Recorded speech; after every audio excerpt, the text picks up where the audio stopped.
1, 2, 3. That's about as much time as you should give to Mr. Cosumbolis' excuse that he only knew what was going on for 3 seconds, and to the unrepentant Jackie Morrell's claim that he heard from someone that Dennis Bilodeau was a bully and a brawler. 11 months at the Barreca Resort for this guy who calls himself Divine Evil and gets a tattoo after killing Mr. Bilodeau is about as legitimate as the 3-second claim. What we have here is more a 3-act play. We have the initial confrontation as the buzzed Dickie Eklund arrives outside the barroom door. Dickie Eklund talks about being elbowed and pushed. Paul Frines, who avoided the wingman's backup role that Eklund was seeking, saw initial contact involving Eklund and Bilodeau. Eklund thought he was a bouncer. That's Act 1, played out just outside the view of the video camera. Dickie Eklund mentions the taunting from Bilodeau to Detective Penrose. Cosumbolis admits to being in the area and swearing at Dickie Eklund as he arrives. Cosumbolis knows and sees that Dennis Bilodeau, his 6'4" friend, is doing just what he likes, helping him keep order, in return for a place at Nick's Greek Easter celebration or a chance to make money fixing Cosumbolis' motor vehicle on the side. How much time did this take? How much of this did Nick see or try not to see? Act 2 is Dickie Eklund going into the bar, past the motioning Cosumbolis, who is telling his volunteer bartender not to serve Dickie Eklund. Why? Cosumbolis nonetheless allows Eklund to enter the bar. On the tape, Detective Penrose saw an agitated Dickie Eklund bouncing around the bar, throwing jabs at his fans.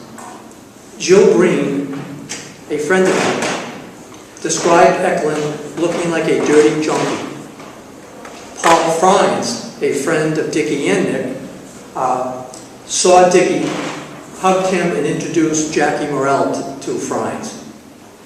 Eklund told Detective Penrose that he told everyone in the bar that the big guy was siding with him and going to knock him out the next time they met. Sure. Having seen a rehabilitated Dickie Eklund with your own eyes, I'm sure you can understand that Mr. Eklund keeps no thoughts to himself for long and often misinterprets situations because of an admitted brain trauma from a lifetime of punches. After getting a beer from an admirer, Dickie Eklund huddled with Jackie Morrell in the corner of the bar to plan his grand finale. Thus ends Act 2. How many playful jabs and handshakes transpired over the 5 to 10 minutes recorded on the surveillance tape as Dickie worked the crowd and voiced his complaints about Mr. Bilodeau? Did Nick Cosumbolis choose not to see and not to hear? Act 3 begins with a parade. As Dickie Eklund leads Jackie Morrell and a growing crowd of expectant onlookers outside to the fights. Obviously, Captain John's is not Cheers or Friends. This is a boxer's, footballer's bar. Paul Frines knew what was going on. Jackie Morrell knew what was going to happen. The parade march, which must have attracted attention, could have been stopped with a simple wave of Nick Cosumbolis' arm directing Jackie to abandon his uncle's plan and return to his seat. That's what security personnel are supposed to do, to watch what's going on. Act 3 begins at the door. The stage has been darkened by Nick Cosumbolis, shutting off all the outside lights. The parade reaches the natural bottleneck slowing movement down through the door and through the smokers who are coming in and coming out. Eklund sees Bilodeau. Can you imagine Eklund not having something to say to Bilodeau before he throws a punch? Can you imagine Mr. Bilodeau, the friendly and wisecracking guy described to you during the trial, not trying to talk his way out of a fight?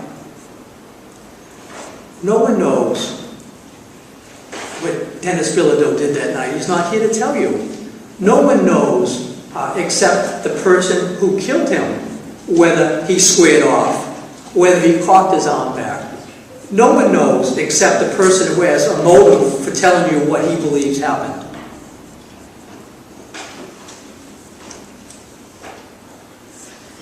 There was enough time for words, then one punch, then a second punch, then a third. More than enough time passed that an alert doorman who, having merely glimpsed small portions of Acts 1 and 2, could have and should have pulled Jackie Morrell back into the building before he let his pre-planned punch fly. He was going out to teach this guy a lesson. He wasn't going out to defend himself. If Dennis Bilodeau, as they say, facing a 2-on-1, had enough time to turn from one assailant to another assailant to protect himself, certainly the doorman had enough time to take the couple of steps outside the door to break it up and to pull Morrell back into the door. The door was open. The bar owner is not forgiven because he did not specifically know that Morrell would throw a fatal punch at 1:15 a.m.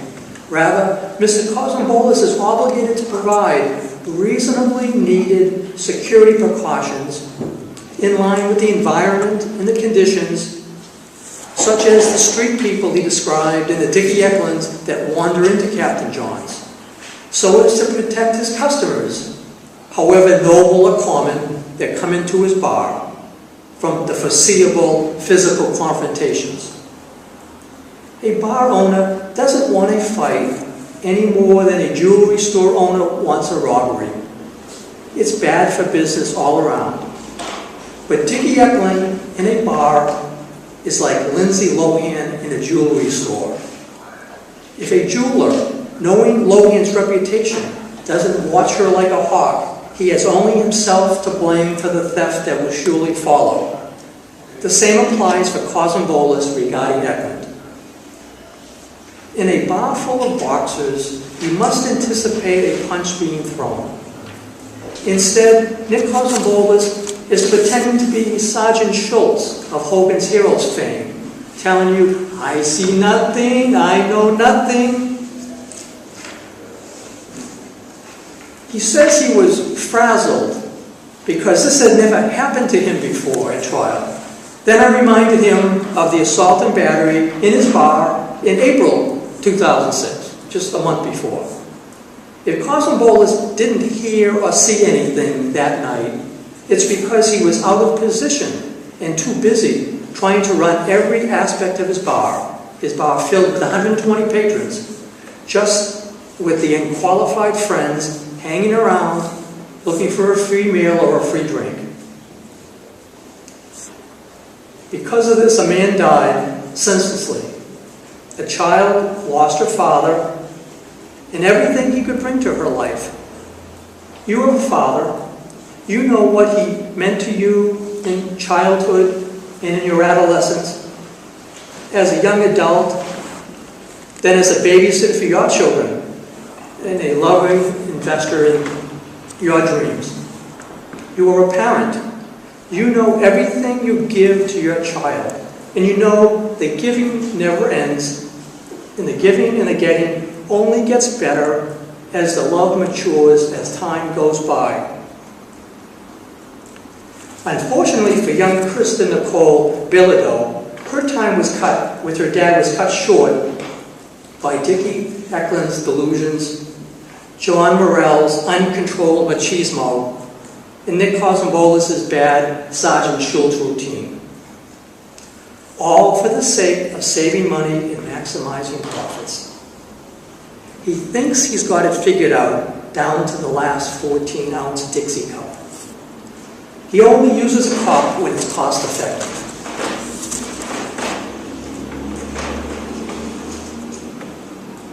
Mr. Cosmopoulos knows that as sales increase with each plastic cup consumed, the judgment and awareness of each patron at Captain John's is proportionally lowered. Nick Cosmopoulos knows that he should increase his vigilance as the night passes. He says he does it, like he does everything else, by himself, so he doesn't have to pay out of pocket. He wouldn't let a police officer work the door. Now, wouldn't a police officer working the door with nothing else to do but watch easily have seen what was afoot? Can you imagine a professional security officer subject to liability for his mistakes allowing Dick V. Eklund to brew up the trouble he did?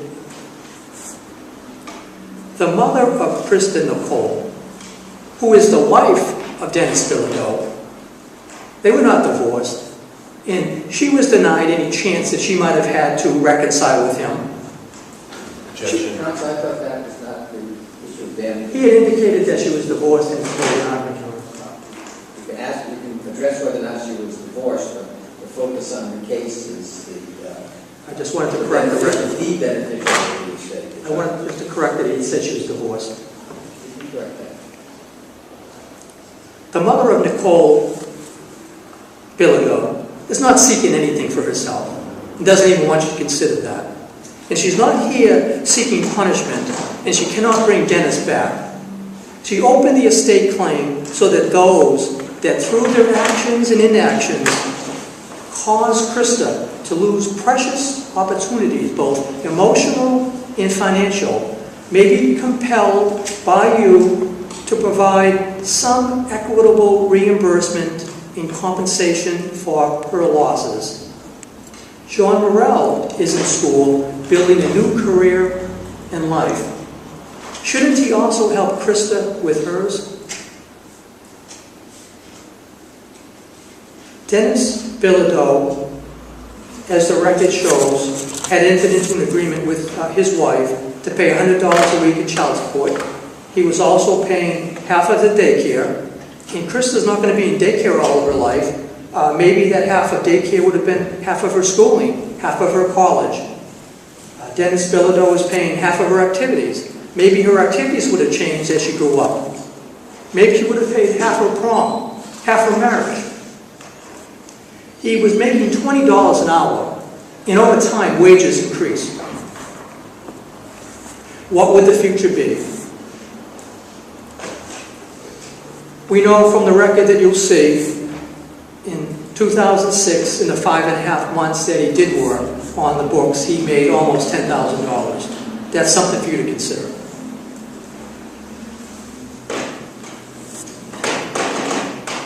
In answer to the final comment that Jack Morrell was defending himself, you have the total opportunity to say that's not true. That the man who walked out the bar didn't have to walk out. That the man who saw his uncle safely to the side after he had sidestepped and backpedaled didn't have to jump in. That the man could have taken a step back into the bar and could have told Nick Cosmopoulos, who was standing right there, with his hands over his eyes. Thank you.